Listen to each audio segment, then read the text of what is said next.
So the big question is this. We know spontaneous remissions and so-called miracle cures exist. We also know they aren't so spontaneous after all. I'm living proof of this, having cured my quote-unquote incurable illness. There's something to how this happens. So how do we, as humans with chronic symptoms, tap into this so-called miraculous healing capacity? That is the question, and this podcast will give you the answers. My name is Dr. Erin Hayford, and welcome to the Sacred Illness Podcast. Before we begin today's episode, just my standard medical disclaimer. This podcast is intended for educational and informational purposes only. The content should not be considered a substitute for professional medical advice, diagnosis, or treatment. Always consult with a qualified healthcare professional regarding any medical concerns. Hey everyone, and welcome back to the Sacred Illness Podcast. Dr. Erin here with co-host Oriana. And today we're going to start a little mini series on what is the authentic self. This is a concept that came up recently when I was teaching the triggers class that I taught a couple of weeks ago. It's a core concept to the work that we do. Like, who are we really? Well, who are we at our core? And the process of the healing journey really being this journey back to ourselves. And as I was teaching this within the context of the triggers course, a course participant asked me, but how do we really know who our authentic self really is? Like, isn't that just, the kind of the result of our environment and the things that we come into contact to? Like, essentially, doesn't our self sort of develop over time as we're exposed to people, places, things, ideas, etc.? And I thought it was a really good question, because what it really brought up for me is that there's many different ideas of what this authentic self is. I have a really kind of core way of thinking and talking about it, which we'll share in this podcast today. But it made me curious, how are other people talking about it? What do other people think about who this authentic self is? And so I started basically Googling it. I just started researching it. And there's obviously, we know Google, there's tons and tons of information out there, so many different ideas. But what I found was there's really some core ideas, some core concepts that seem to repeat over and over again, especially through people that are more, esteemed in the world of psychology and philosophy. And really what it distills down to is that this authentic self is who we came into the world being before any sort of conditioning took place, before, we were exposed to culture, before we were exposed to our parents, so to speak, and their ideas and their thoughts and their feelings, before we started moving into the world of having friends and being impacted by society, right? So it's this idea that we come into the world already being who we are. And, I was saying to Oriana before we started recording today, a lot of these philosophies and ideas get into this idea of the soul, which is very much in aligned with what I believe and what I see in my own self, but it's kind of beyond the scope of today's podcast and our work in general. But really, this idea of the authentic self is this being we come into the world being with, if you want to even take it a step further, who has this kind of innate purpose, right? Like, there's a purpose that we are here to fulfill. And when we are in alignment with who that authentic self is, we can express who that person is, free flowing, without inhibition, without any sort of reservations whatsoever. And what can happen when we are exposed to culture, parents, whatever we might be born into, that's where we can start to get away from that authentic self. And so really the healing journey in the work that we do here is this process of becoming ourselves once again. We start to rediscover who that innate self was before any of that programming happened, and how, not only who is that person on the inside, but how do we then let that person express themselves freely in the world, safely, without any sort of holdbacks or alterations. How do we feel really safe to be that self, and how does that self want to express? And so the point of today's podcast is to get into these different ways and reasons that we get away from our authentic self. Why do we get away from it? How does that happen? What kinds of things are we exposed to that causes us to hide, bury, stop expressing that authentic self? And so today we're getting into a specific idea around archetypes, which is a really interesting conversation. A parent can show up in the world in a certain way, essentially as a result of their own stress and traumatic background. And these archetypes are helpful ways to identify, like, oh yeah, that was my parent, and this is, how that was maybe misaligned or unhelpful or harmful to me. And oh yeah, this child archetype, that totally describes who I am, and that's how I show up in the world. So I'm going to hand it over to you, Oriana, and then we can start going through the list. There's several different types of parent archetypes and kid archetypes, and we'll just kind of take it from there. Okay, so this particular list that we'll kind of go through comes from the book called How to Do the Work by Dr. Nicole LePera. And the reason why I chose to talk about the list this way is just because it's more streamlined. You can find it in different psychology books and different spiritual books. I mean, there's all sorts of different places that you can end up looking at these different archetypes that show up as we move through life. And I think personally, for me, as I've started to move through this for myself, it is about starting off with an understanding, starting off with being able to say, okay, here is something that I was experiencing with my parents, and now it makes sense why I choose to behave this way. So an example could be that your parent was dismissive emotionally. And so then that created a space for you to be an overachiever because you thought the more that you could do, the more that you could show your parent, the less dismissive they would be. And so what we actually end up doing from a health perspective is we push and we push and we push and we push ourselves, trying to be seen and heard by our parents, our caregivers, our friends, whoever is important to us in our life. And what that ends up being for us is a detriment. And it then creates that cycle of staying in fight or flight because our nervous system doesn't understand that we're trying to get our needs met. It is just saying, this is dangerous because my needs as a child were consistently dismissive. And I think that one thing to understand too about potentially a parent who is dismissive is it doesn't have to be something that is really big and overarching. It could be you being a little girl and saying, this aunt in my family is giving me a certain type of feeling and I'm feeling uncomfortable around them. And then sharing that with your parent and your parent saying, oh, she's just trying to be nice, be polite. And that in itself is how it's like a snowball effect. So your parent, most of the time unknowingly. Now, there are parents who, of course, are just innately difficult and don't, do things out of just pure meanness, maybe. I mean, there's some other things that we could get into a whole podcast about that. But really what it is a lot of times it is their subconscious programming because they may be this parental archetype, but that came from being a certain type of child who had a certain type of parent. And so they don't even realize consciously that they've dismissed your feelings. And now as a child, you're like, well, am I supposed to abandon this feeling because this person is just trying to be nice to me, versus validating that feeling in your child and saying, what would make you feel more comfortable in that situation? I mean, I'm sure we can all come up with a scenario who's listening to this that has potentially happened. And then if we imagine our parents showing up for us in a way was different. And that's kind of how we start to decondition these things, how we start to deconstruct them to get to this authentic self that we're talking about, is understanding, and we'll go through the list and talk about them and give examples, but understanding where we came from, how we got these programs, and then how we can decondition them. There's definitely, like you were saying, exceptions to the rule of people who are just overtly cruel and abusive, but I would say the majority of the time people are acting out of their own dysregulation or their own programming. I think the really frustrating thing that we see in child-parent dynamics is how, like that past programming is, we get triggered by our kids. And because of that past programming, because we take it in this way that is, it's almost like when we are not authentically aligned with ourselves, we cannot authentically relate to other people, and we can't see like their authentic expression as safe and okay and normal. Like we don't have that kind of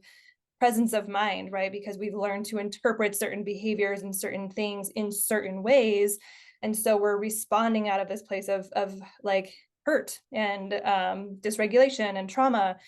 I mean, and what obviously comes to mind for me is anger, especially. I talk a lot about my own parenting adventures, in a lot of the ways I show up on social media, etc. My son is 3 right now, and so he's in that, he's in the phase in which he is really starting to come into his own. When we're born, we don't differentiate between self and other. We think we are our mother or our father or whoever our primary caregiver is or are. And so we start that differentiation process around 2-3 years old, right? Which is where all that anger and so-called rebellion can start to show up. But it's really, really healthy. And I think because so much of our wounding, just culturally, like as a people in general, is around anger and rejection and abandonment, like I feel like those are some really core wounds in so many of us. This particular phase can be a major wounding point, where these archetypes start to come out, or we start to react in ways that are, again, not authentic to us and not authentic to our child. There's not this, our child, again, if we're saying our authentic self is who we come into the world being, our children are more authentic than us 9 times, probably 10 times out of 10, right? They are more authentic when they are born. They are who they are. And so every time they are expressing something as a child, especially like 0 to 3, before programming really starts to get heavy, that is their authentic self showing up in the world. And so if we respond to it in a way that is in some way like suppressive or demeaning or violent or whatever, in a way that's saying to the child, like, don't do that, essentially, don't be that person, don't show up in that way, then that's where the programming begins. The reality denying parent is the example that I gave of, there's a couple of pieces to that, because not only are they dismissing your emotions when they tell you that, your aunt is making you uncomfortable, if that's what you told them, but they're also denying the fact that you have a reason to be upset.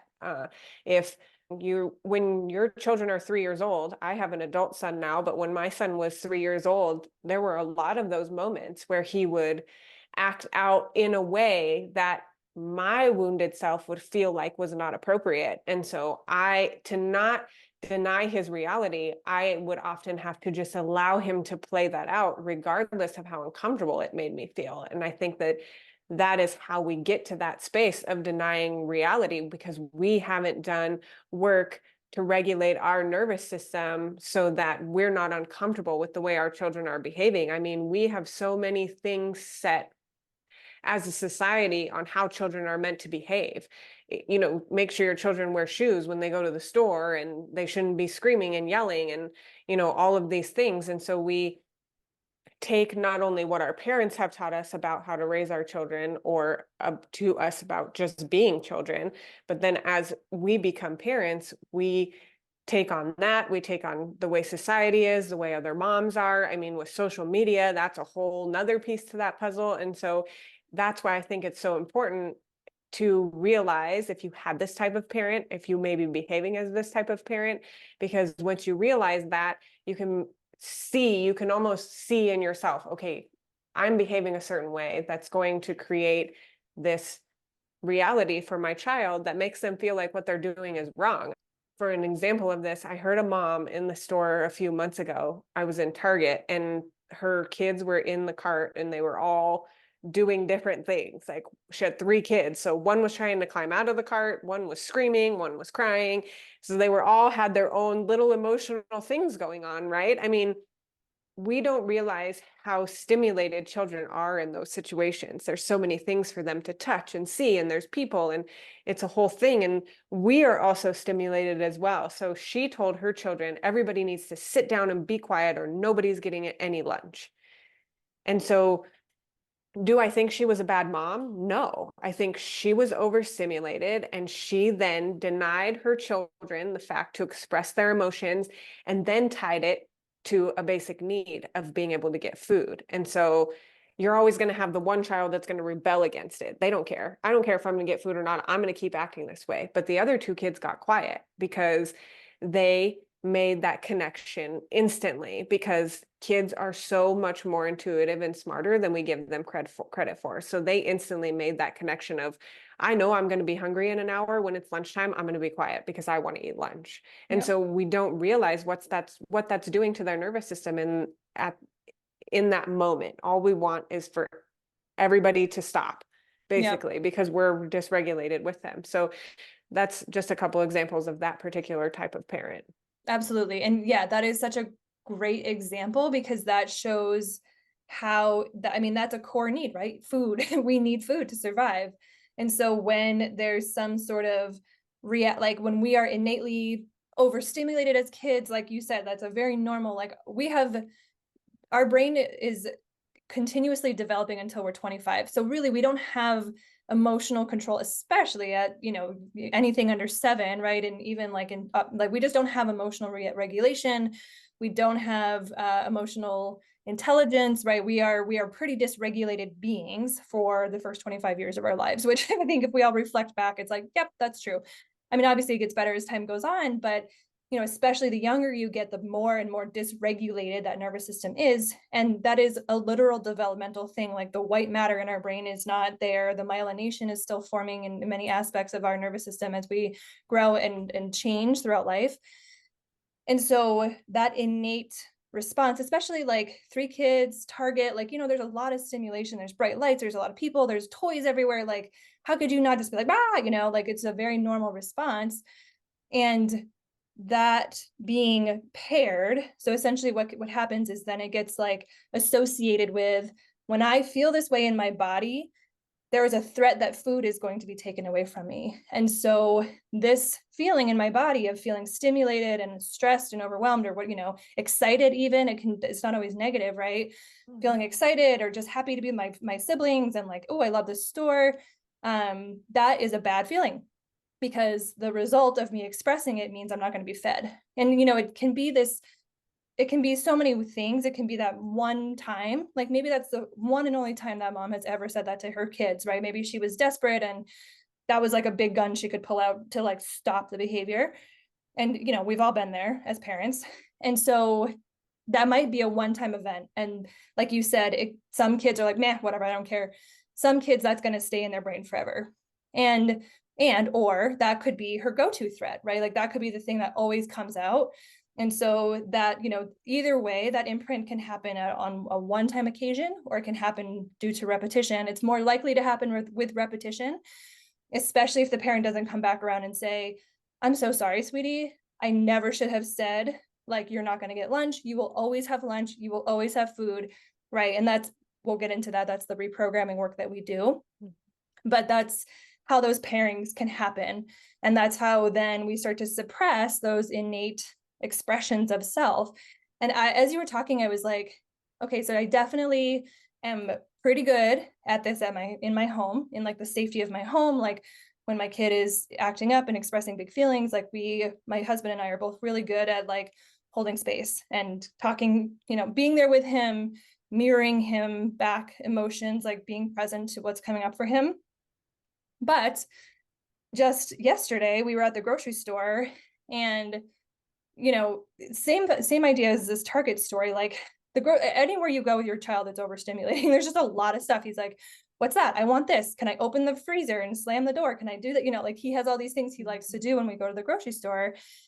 And so we were in the last aisle, so we're all kind of like getting to that point of like, all right, we got to get out of here. We're done. Yeah. And the last aisles in our grocery stores are always like the frozen food aisles. And again, he likes to, he's always in the cart, but he likes me to go next to the doors and let him open them and close them and open them and like all the way down. And I was just like, you know what, honey, I'm so tired. Like, we're going to go. We're like almost done. Let's just get out of here. Let's go home. And he lost it. He was like, no, like this is like, the grand finale for his grocery shopping experience. And I was saying no. And so he started screaming. And then of course, me being like, Shani, you need to quiet down. Then he like screams more because he's like, oh, this is, like, let's see how much I can push this, right? Like that natural sort of like, where's the boundary? Where's the limitation? What's going to happen if I keep doing this? Like that, they have that innate curiosity in them of like, well, you're saying no, what happens if I don't listen? Like, where does this go? It's kind of like this, like, we all have that in us, at that age. And I think in general we do. But so he was screaming. And of course, people were looking at me, and I experienced immense shame in that moment. Like, I was so embarrassed. And I think that is such a cultural programming thing, right? Because we have this, again, this is why this gets passed on, where like any sort of yelling, anger, acting out, not listening, drawing attention, right? Like all of those things can be so triggering. And so like we just shun them, and I will be the first to admit that before I had kids, I was one of those people looking at parents and being like, oh my God, what kind of a parent are you if your kid is doing that, right? Like we just have judgment around, if you're a good parent, your child is quiet and orderly and obedient. It's just this like gross way of thinking about human beings, like kids are not supposed to be quiet and orderly. That's just not natural. And yet in me, from my own upbringing, I guess, was this shame response. And I didn't like yell at him, but I did like pull the cart over and I was like, you cannot do that. You have to be quiet. Stop screaming, and then he felt that urgency in my own body and he did quiet down. But then we had a conversation of like, I know you're disappointed, like I tried to like bring it back around. But whenever I see that stuff in myself, I'm like, oh, that's interesting, right? Like there's this part of me that has still this like immediate program that shows up and reaction that shows up when certain conditions are perfect, the perfect storm kind of idea. So let's go into the don't see or hear you parent, which is kind of what I just said, but will you talk to us about that one? Yeah, so this one is that age-old silly that saying that children are meant to be seen and not heard. I mean, if you were raised by that older generation of parents, I was my second primary caregivers, which, I don't know how you have two, but I definitely had two. I had my mom and dad and my grandma and grandpa. Well, my grandma and grandpa are obviously an older generation, and that was very much the vibe of everything. Everywhere that we went, everything that we did, children were meant to be seen and not heard, especially little girls, Mm, especially little girls. And yeah. so for me, this type of situation, having two, so I had my mom and dad who were obviously two different parents, and my grandma and grandpa who were two different parents. And so having that dynamic of basically having four different types of wounded parents put me in a really weird space, because my dad was more of the like no boundaries, dysregulated parent, where his anger and all of his stuff was, everything was so explosive. And so that brought out that natural rebellion in me. And so I had that part of me too, where I'm like, I'm going to run around and act crazy. I'm not going to let you tell me what to do. And that did not translate well when I was with my grandma and grandpa, because that was not what you did. Like I said, especially as a little girl. And so we'd go to church and I was the loudest one in church. I was always out of my seat. I was always doing all sorts of things. I mean, I didn't even want to wear a dress to church. So I rebelled so much that for an entire month, I would come home from church and I'd go outside and play and purposely ruin my dress until my grandma finally gave in and stopped making me wear a dress, because I didn't want to wear a dress. So it's, sometimes we get to that place with our, I don't see you and I don't hear you parent, where they're finally like, okay, fine, I see you and I hear you, just do it. And sometimes you don't. And Yeah. that creates a space for children that they believe they have to act in bigger ways. Sometimes that shows up in, we'll get into these child archetypes, but that shows up as the overachiever. I'm doing and doing and doing, and I'm really successful and I get really good grades and I'm the best at everything. And you're still not being seen and heard. And so you keep pushing and pushing and pushing, and your nervous system gets further and further and further dysregulated, which what I have seen in people with those types of stories is generally like a very significant autoimmune disease, or maybe Mm, something that is like rare, this rare disease that nobody's really heard of, or that's new, or something like that, because they've pushed their body to these degrees to try to be seen and heard by this parent that is actually not capable, because that's where their wound sits, is in that place. And I think that your example of how society shows up for us as well continues to validate that part of us. And I think that that holds true for that participant that asked, isn't this just who we are? And society continues to validate that for us because of how it is, how it's seen, how we are seen in that wounded place. We have that mask of programming put on, and we show up and we react in a way that is almost like we're pulling that into us. Like it solidifies the fact that I'm allowed to act this way, and this is just who I am, whatever that is. Yeah. So for those of you watching the video, you're seeing me look over here. I mean, like scribbling notes as you're talking. There's like so many points here. And one of the things you have in the notes that you send me about these archetypes is like, I don't want to see you. I don't want to hear you. You know, it's basically like you have no needs. You should have no needs outside of food and shelter. You know, like you get those met, you are happy, you are quiet, right? Like that's kind of the like takeaway from that dynamic, because what is being seen and heard, it's like existing. It's like being a person, right? And it's like showing up in the world. And you had mentioned how there's that rebellion aspect, how then kids can get bigger and louder. And I think that is one way that we learn to get to be seen, right? It's like, you're trying to suppress me and make me quiet, I'm going to get even bigger, because as we know, even negative attention is still attention. It's better than nothing in some kids, right? The other side of that obviously is becoming very quiet and invisible. And I know that was my response. Like I became the like kind of the more like internal person, where I held things in. And my parents were not necessarily like this, but I still had this like internalization where I didn't want to be seen or heard because of things happening in my environment. So I think that's another interesting way to think about it. Like if you as a child don't want to bring attention to yourself, like you kind of inhabit that way of being in the world kind of innately. And I think of all that energy, like think about all the energy that comes out of a kid, right? Like we're talking about like the talking and the moving around and the yelling. Like when we instead turn that inside, to me, that's where a lot of, like you were saying, autoimmune conditions come from, or just inflammation, or, you know, it's turning all that energy into the body. And especially that like louder, sometimes angrier energy, that rebellion energy, you know, like what is autoimmunity if not the immune system rebelling against your body, right? It's like this hot, angry process of attacking yourself. And so that's, you know, that's a lot of my own work and what I found in my own condition. But there's, you know, that energy either gets bigger, you know, to bring that, to get your needs met. And again, it's like, well, better than nothing, at least they're talking to me now. Or it's this like total shutting down and turning within. Either way, you're still not getting that core need met, because it's, you know, you're getting something is happening, something is shifting, but it's not being met in this authentic, loving, and safe way. And so the message is the same, which is who you are is not okay. You know, you have to act in these aberrant ways that are not in alignment with who you really are in order to get this need met, or in order to be safe.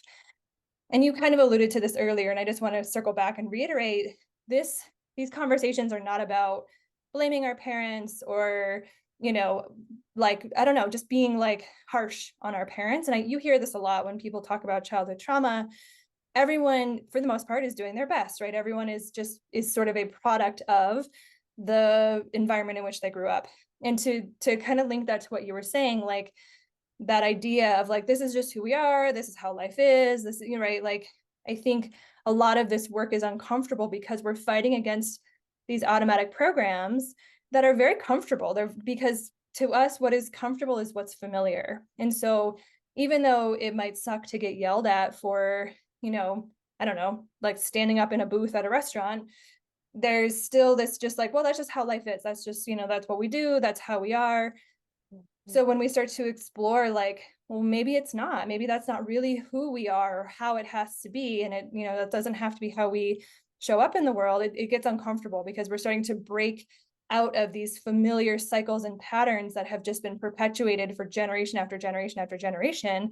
And we talked about this before we recorded too, like this is what we mean when we talk about breaking generational trauma. We're breaking these cycles of saying, well, just because it's how we've always been doesn't mean it's how we have to be. And it doesn't mean it's good for us, you know. It's like just because like everyone drinks alcohol and whatever does this or does that, like doesn't mean it's good for us, right? It just means that that's what we do. And so it's kind of pausing this narrative or throwing a cog into the wheel and stopping it and being like, maybe we could do it differently in a way that's more in alignment and more healthy and more life-giving versus life-suppressing and controlling, and this kind of domination, like culture we live in, where the parent is the boss and where this person's the boss and everyone has to be obedient. So okay, let's segue into the stage parent. And you were talking about this on a personal level before we recorded, so I'll let you take it away with that archetype.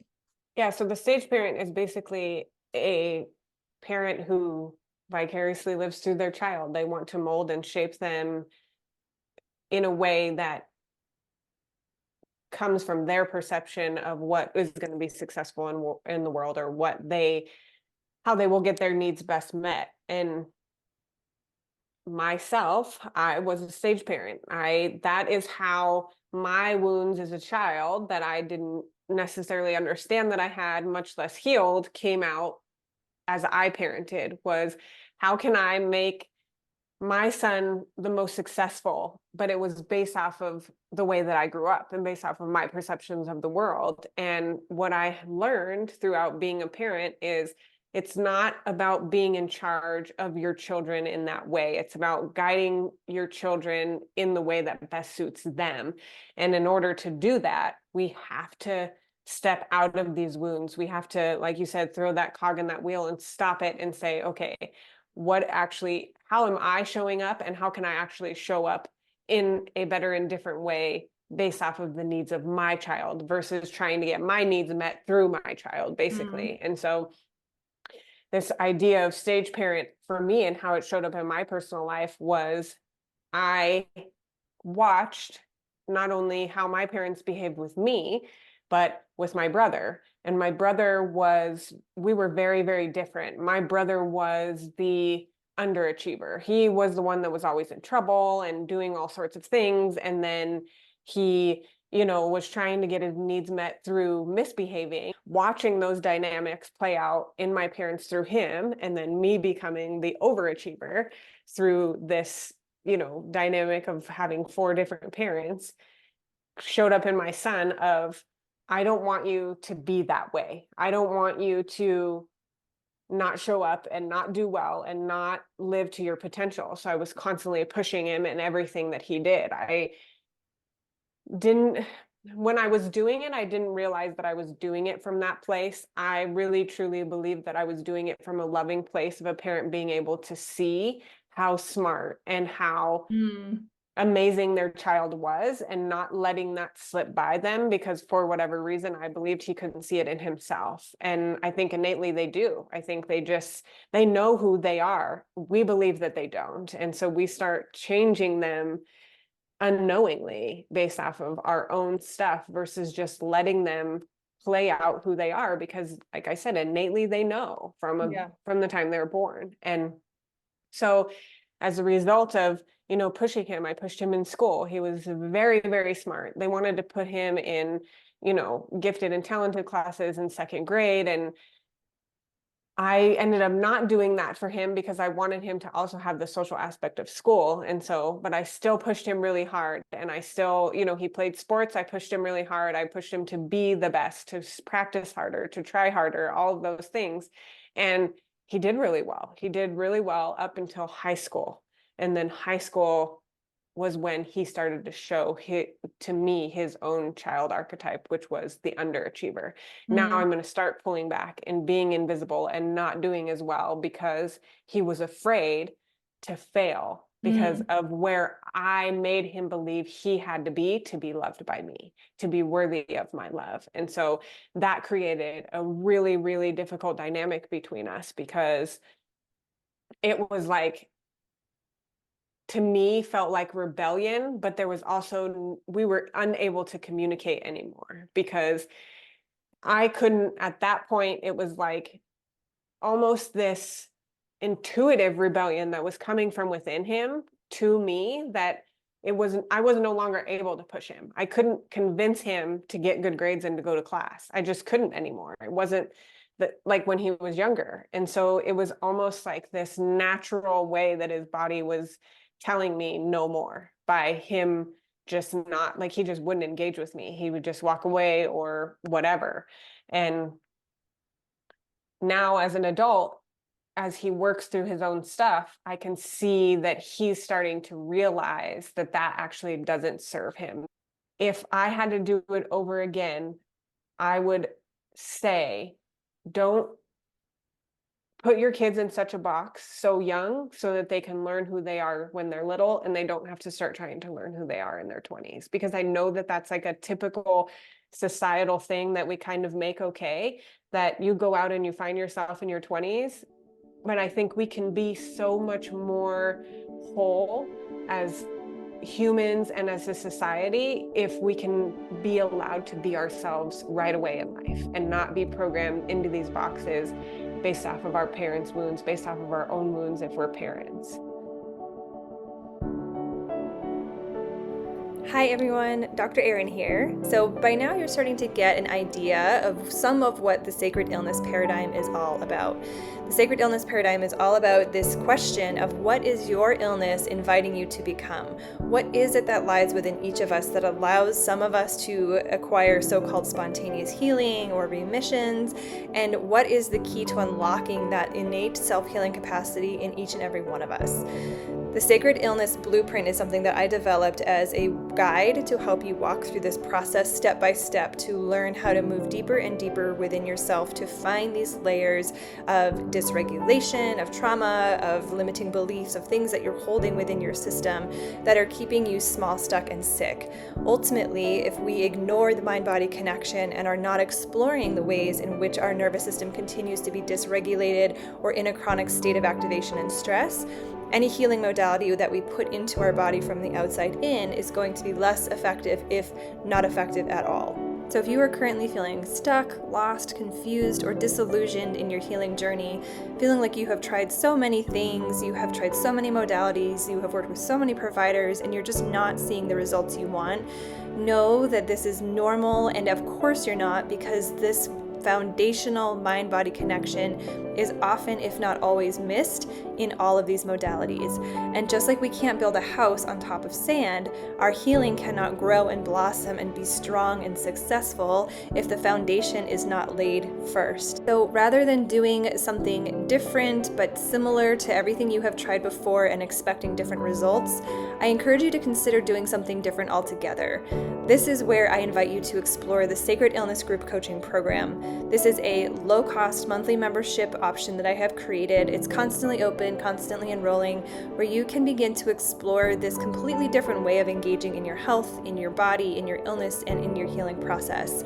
What is provided inside this group coaching program is the blueprint that lays the foundation and lays the path out for you to follow to begin to explore these deeper aspects of health, to truly get at the root of what is causing your illness, and from there allowing all other modalities to blossom so that you can actually start to see the changes and the healing take place in your body that you have been expecting and wanting all along. If you're ready and want to learn more, head on over to aurorasomatic.com, and at the top of the screen, click on Group Coaching, where you can read all about it and become a member today. I can't wait to see you on the inside, and for now, let's get back to the podcast. It's one thing to be told, this is who you are and this is what you should do, and it's another thing to come into that on our own. So that, that's the difference between authenticity and inauthenticity, right? If it's like being in a play, oh, you are the king, and so here is your costume, and here are your lines, and here's how you behave. We can do that, kids are great at mimicking, and that's how they learn. The mannerisms my son has, or the words he uses, we're like, oh, better be mindful of that, because he's just mirroring it, right? Like he's reflecting it back and kind of figuring out how to express himself through watching us. You're right, we do see in our kids this. In my son Felix, we're like, oh my gosh, he's so good at putting things together and taking things apart, and he's so curious about mechanics and and all these kinds of things. And so it's one thing to like get them toys or things to kind of pull out those natural talents and, you know, things that they are drawn to. It's another thing entirely if we were like, okay, he's going to like mechanic school right now, whatever that would be for a 3-year-old, and never going to see art or whatever, because like this is who he is, right? And we're really going to push that.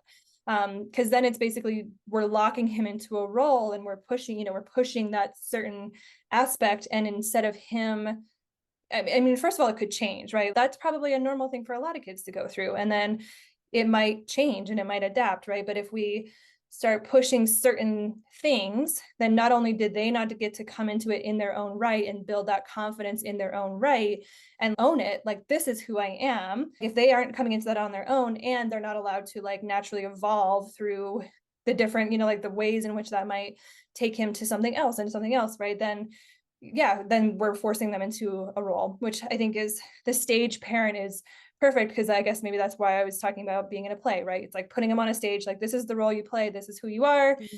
And as you said, it's always coming from love. We do that because we love our I mean, again, not always, but most of the time it's coming from a place of I want the best for you, and this, based on my own programming and who I am, is how I think I'm going to give that to you. And so I think ultimately at the end of the day, who we are as parents and who our kids are in response to that parenting, it's always about getting needs met. Like, I need my child to survive and to succeed and to be happy and this and that, and this is the best way I know how to do that. And then our kid is interpreting that and behaving in response, like, okay, so in order to get this need met, I become this person in response to this. So it's this constant ping pong dynamic that's happening, and it's not always bad. It, you know, we can certainly parent our children in ways that do actually allow for their authentic stuff to flourish. You were saying with your son, initially he was becoming like, he was kind of stepping into this really capable human that he is. He is a capable person, but because of the way in which he again associated that with failure and making you proud, it got to a place where he authentically could not keep it up. He couldn't maintain it on his own right because of the need that was linked to it. That was too much of a loss if he messed up, you know. And I think that's we see that a lot. We can sustain certain behaviors for a certain time. I certainly see this in myself, holding a certain archetype or persona for a certain amount of time through my life. And then you get to this breaking point where you're like, I can't be this way anymore. And then you swing to the other side, or, you know, you burn bridges, or there can be this kind of big swing in the other direction. But yeah, I think that the reaction we have to, again, how our parents are parenting us can be really interesting. And I think also can hint at some of our authentic self trying to come through when we become that rebellious kid, or when we, you know, get really quiet, or when, you know, whatever, however that manifests, however we're reacting, there can be an element of our natural authentic self in there, but it's getting tarnished. But I see that a lot in myself, how my reactions to the parenting I received, there were elements of me in there. Like, my authentic self was finding a way to show up, but like through a filter, you know. So it's like, these are some of my natural gifts, but I'm adjusting them or quieting them down to meet the way in which you are telling me I need to show up in the world. And I don't know that that happens across the board, but I see that with what you're talking about with your son, and how he's kind of finding his way back to that innate self that you saw, but now he's finding it on his own terms, which is, you know, the journey back to self. Yeah. So on that note, the no boundaries parent, I think I have a lot of experience with. But yeah, what can you tell us about that?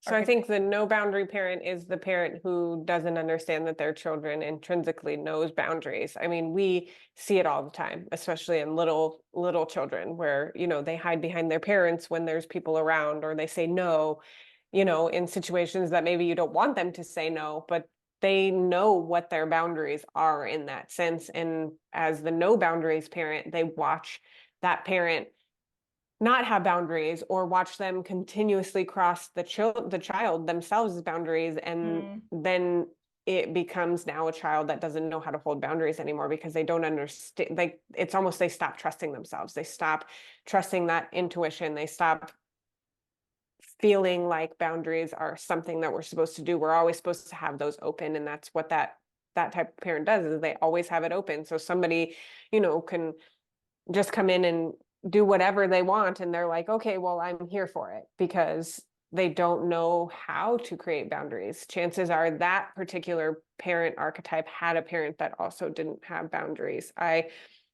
experienced that growing up. That was one of my parents was a no boundary parent, and I was a very shy child, and my dad would always push me to go talk, whatever it was. Like, we were at a place, and I remember being a little girl, and he's like, you go up there and order your food. And I was absolutely terrified, and I was crying, and I did not want to do it. And he forced me. He said, nope, if you want food, you have to go up there and order it. And so, of course, I did, because I wanted food. But there were, I can give you hundreds of examples of when that happened while I was growing up. And as an adult, as the overachiever, I had no boundaries. I did and did and did and did and did for everybody. I was, a mixture of like the overachiever and the caretaker, which will make more sense when we get into that. But those two things existed together. And so I would just do and do and do and never meet my own needs. And a lot of times that would turn into this explosive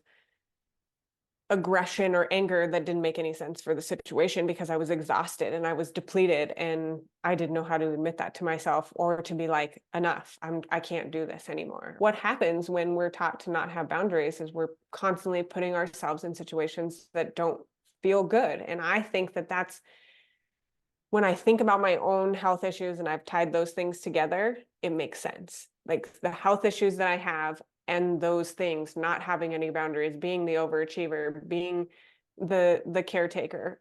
Of course, I am part of my health journey is being completely exhausted all the time. And, started off with me not being able to get out of bed. Of course that happened, because my body was like, we're actually done and you're not going to listen. So now I'm going to just do it, and you have to deal with it. And that's what makes it hard, because I identified with that. So identifying with those archetypes and not having boundaries, having then that piece of an illness come in and be so significant, I was like, my life is over, because I have no worth now, because I can't do anything for anybody. Yes.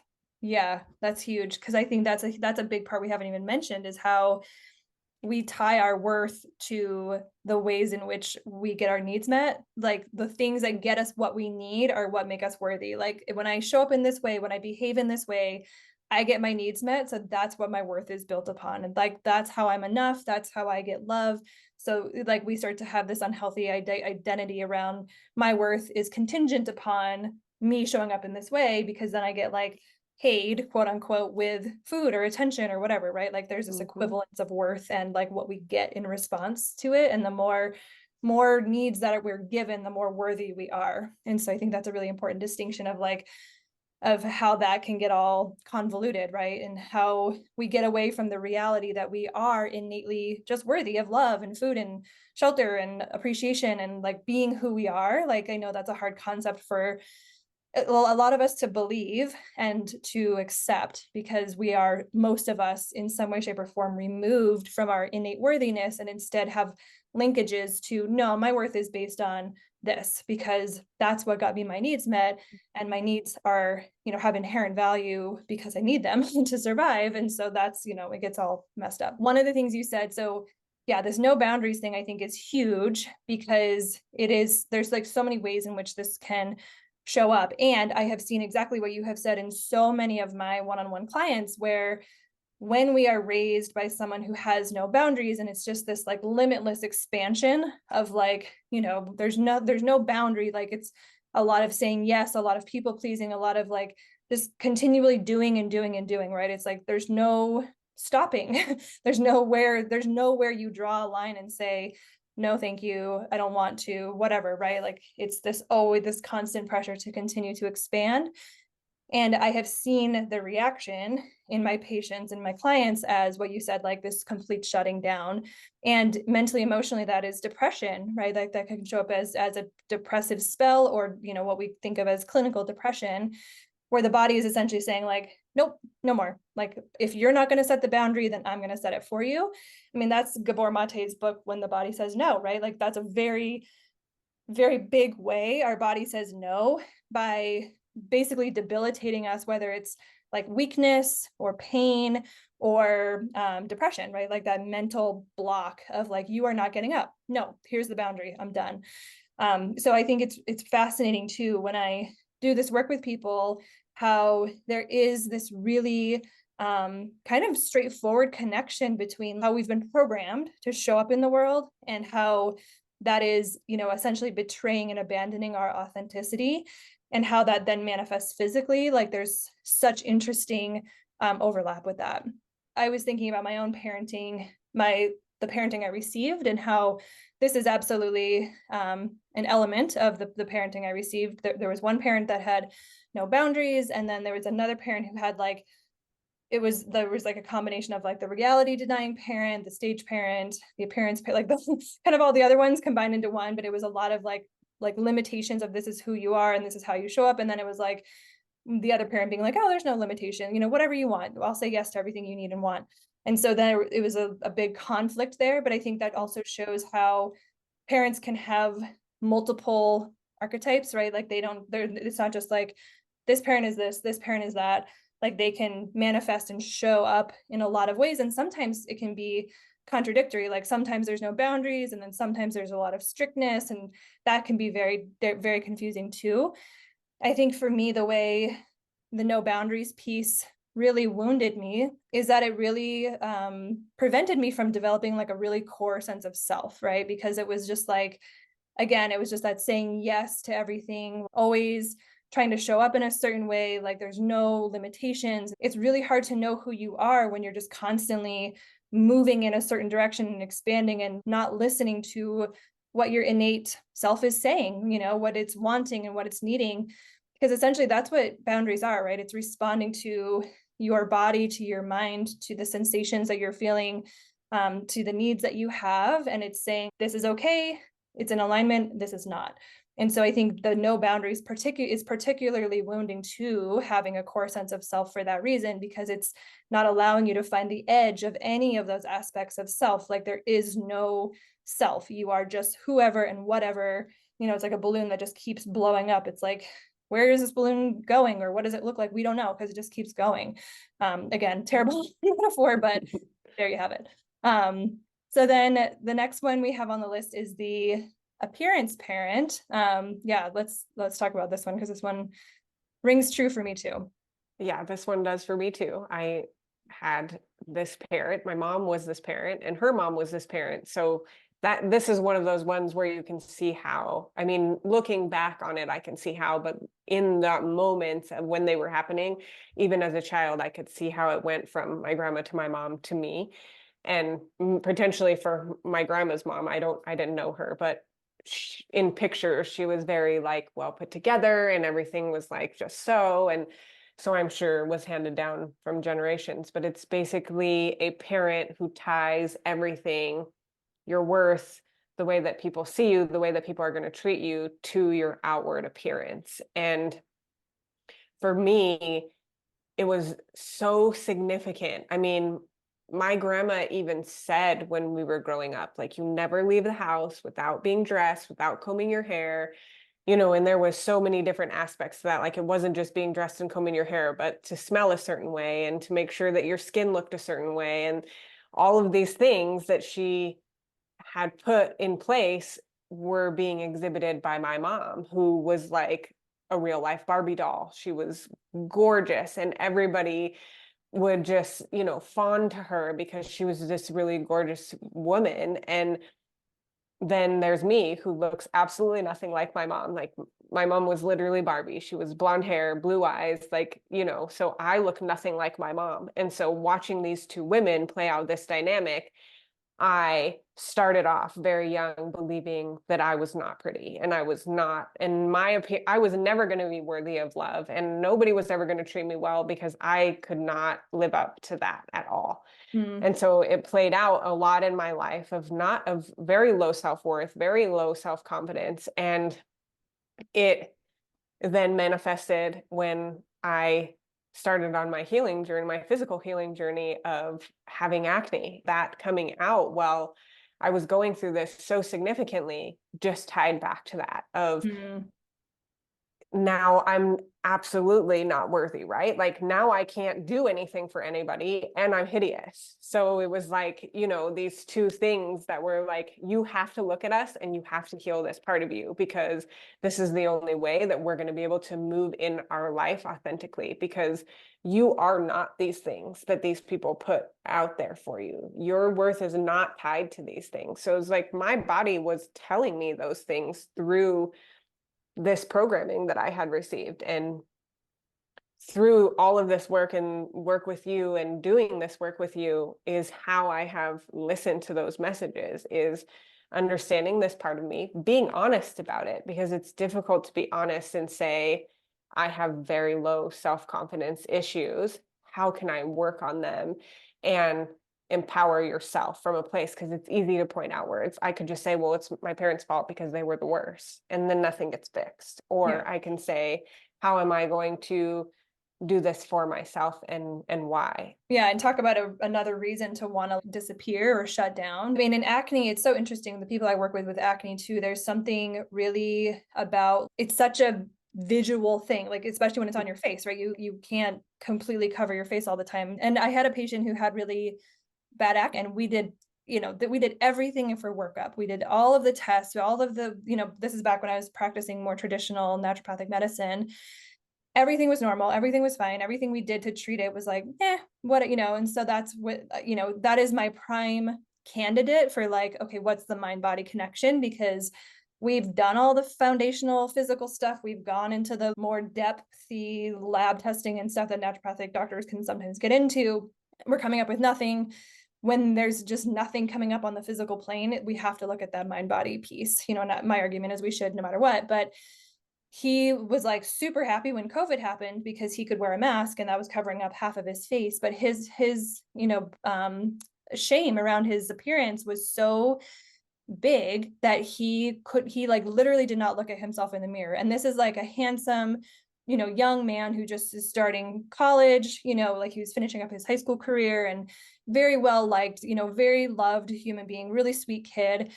And he could not look at himself in the mirror because he was so shamed by his appearance. And when we started to get into it, there was a lot of that connection of between worth and how he looked, and it's such an interesting way that you, like you're saying, like, and if we had this mentality, I think it would be so much more helpful for us right from the get-go of like, my body is trying to get me to look at this pattern of not authentically showing up in the world and, putting on a mask or behaving in a way that is not in alignment with myself. And especially when there's that heavy duty focus on appearance, it's forcing, again, it's kind of like there's some overlap with the stage thing there where you're like putting on a certain way of showing up in the world and you're dressing a certain way and you're, like there's this like perfectionism to it that is just not really authentic a lot of the time. Some people love to dress up and put on makeup and wear certain nice clothes. Like it's different when it's coming from this place of like, I love this and I feel good about this and it's reflecting my personality, versus like my worth is contingent upon looking a certain way. And if I don't, I feel an immense amount of shame, when my worth goes downhill.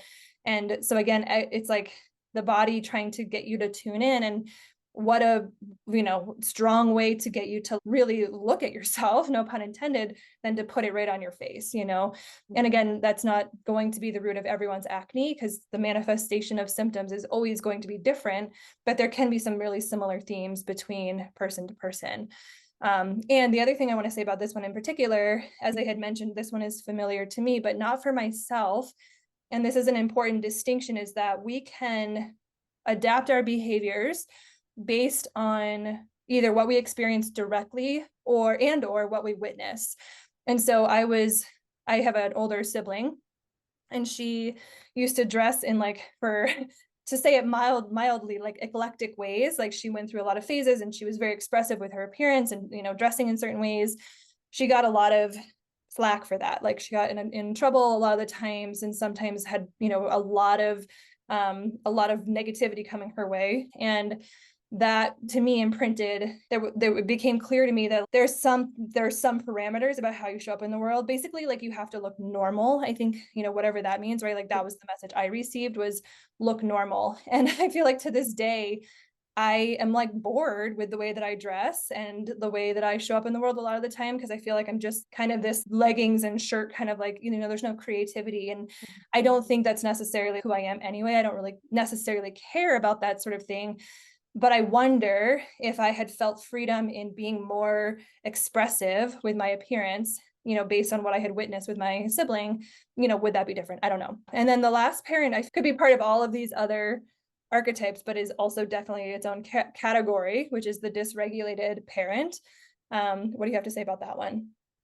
So just, I mean, basically it's a parent who can't regulate their emotions. They don't have an emotional intelligence. So if, let's say, your parent got upset for some reason, rather than being able to express, I'm upset right now, I need a break or whatever, they explode and have this really big reaction. And it kind of is what I like to call bleeding on just the people around you. Is you have a wound, which is, what these archetypes come from. And when you don't completely heal your wound, you're always going to have some bleeding, right? And so when the wound becomes significant and shows up significantly in your life through emotions, you have these big explosions that certainly don't make sense to the children around you, and much less the adults. And it's like you're bleeding onto them. You're projecting all of these emotions because you don't understand them. You can't regulate them in any way from a place of, okay,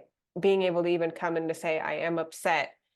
How can I work through this? And sometimes you can't, right? And you're just going to be upset, but can you come back and say, I'm sorry, I was upset. This is, and communicate about it. There, with the dysregulated parent, there's none of that. They just behave a certain way. And then it's almost like they sweep everything under the rug and go on with their lives. And those are oftentimes parents who have substance abuse issues with alcohol and drugs and, all of those things, right?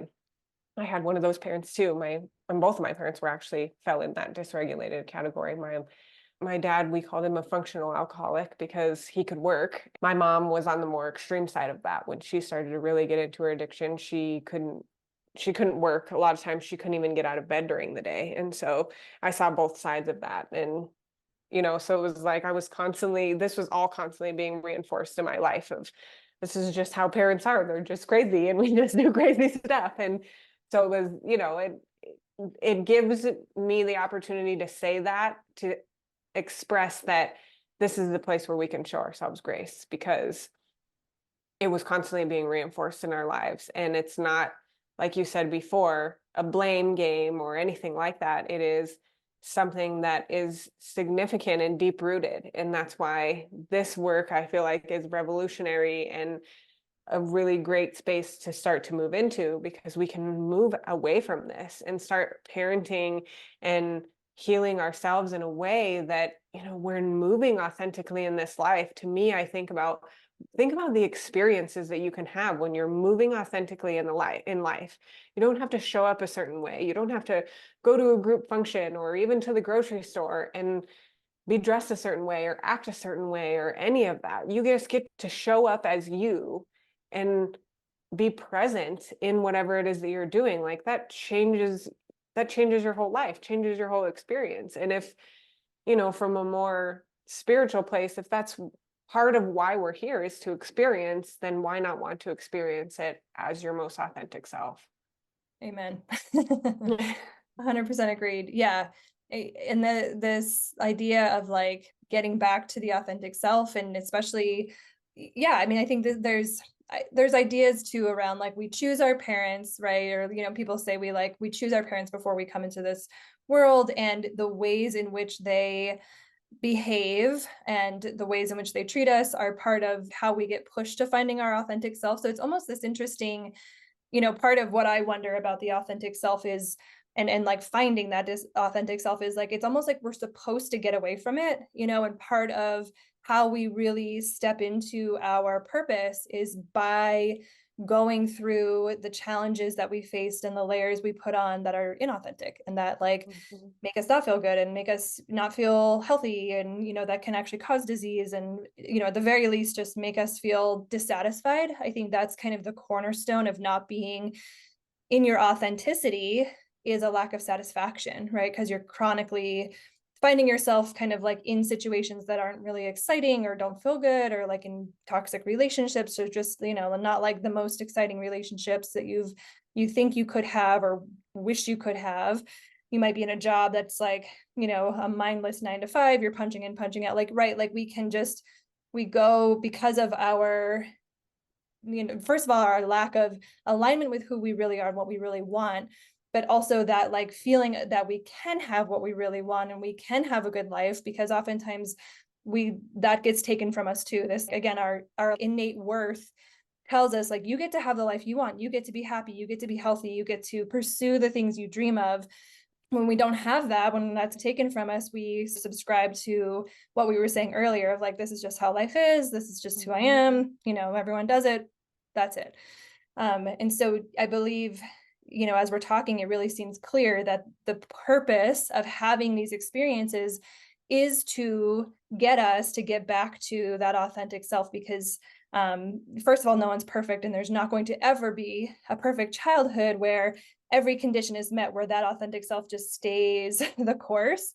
I think certainly some paths are straighter than others, right? Like some people have more of that alignment that stays in place from childhood.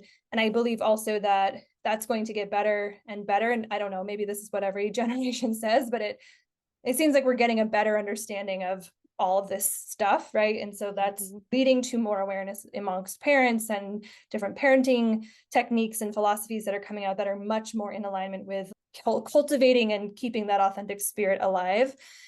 Regardless, we are always going to bump into things that take us off track. And the way back onto that track is always going to be through discomfort, whether that is emotional, spiritual, physical, or mental, emotional, or beyond. Discomfort is always going to be that sign of you are off track and you need to get back on track. And so that's the healing journey. And that is the finding yourself journey that can help you not only live the life that you are here to live and that you innately deserve and are worthy of, but also is the path to healing. Yeah. So the dysregulated parent, one of the major things I see show up in that, especially if the parent's dysregulation is unpredictable, you never know what's going to set them off. If it's inconsistent, like sometimes this pisses them off and sometimes it does. That can be, I actually heard on the radio today this research that came out around the most distressing thing to our nervous systems is the unexpected, the unknown, which we know in the work we do because we talk about fear and how peeling back these layers is in some ways sort of triggering that unknown space because we're moving into a person in a place we've never been before. But on the more detrimental side, not knowing what to expect from a parent in terms of their behavior, their reaction, what's going to make them angry, like that's incredibly distressing, and it keeps you on edge all the time. It's that feeling of waiting for the shoe to drop. Nothing good lasts. Bad things always happen because at some point my parent something's going to set them off. They're going to react. Sometimes we know what they're going to do, sometimes we don't. And so it's just this constant like bracing for impact, right? And I see that a lot in chronic illness patients, particularly those who have chronic pain syndromes, because what is, chronic pain, if not like a constant tension in the muscles or the joints or just the body in general?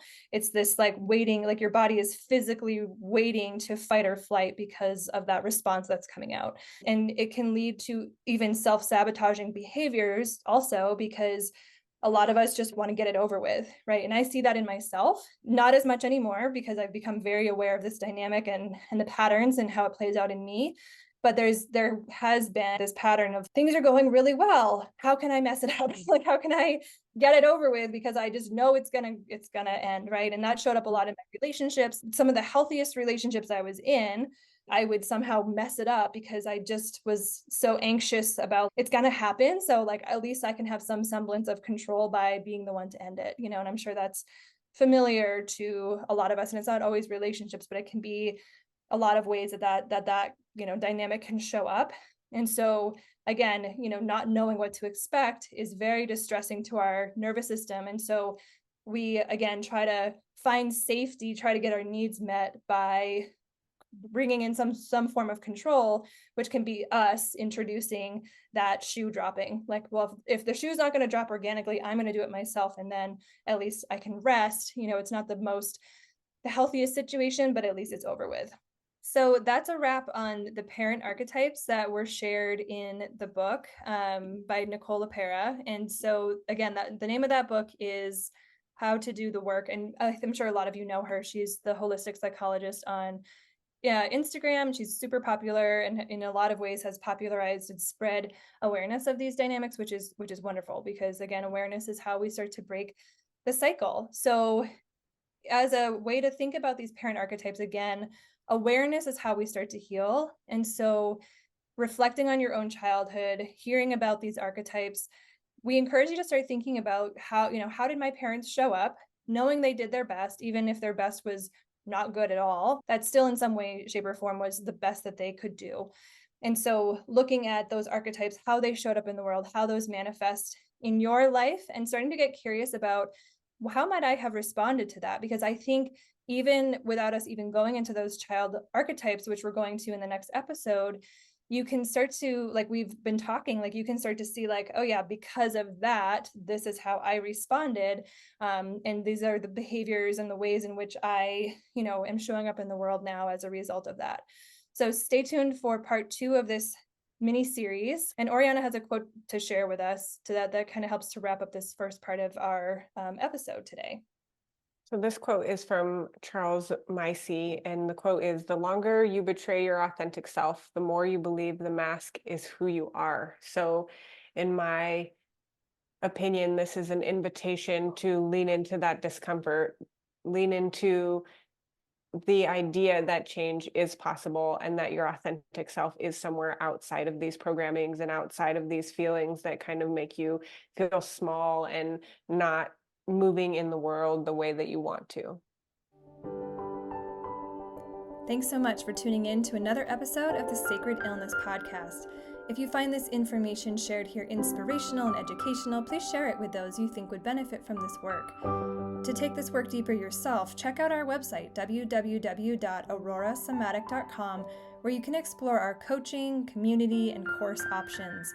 And don't forget to subscribe to this channel, where new content is coming out all the time, intended to inspire, awaken, and help you deepen your relationship with yourself, your life, and your world. We'll see you next time.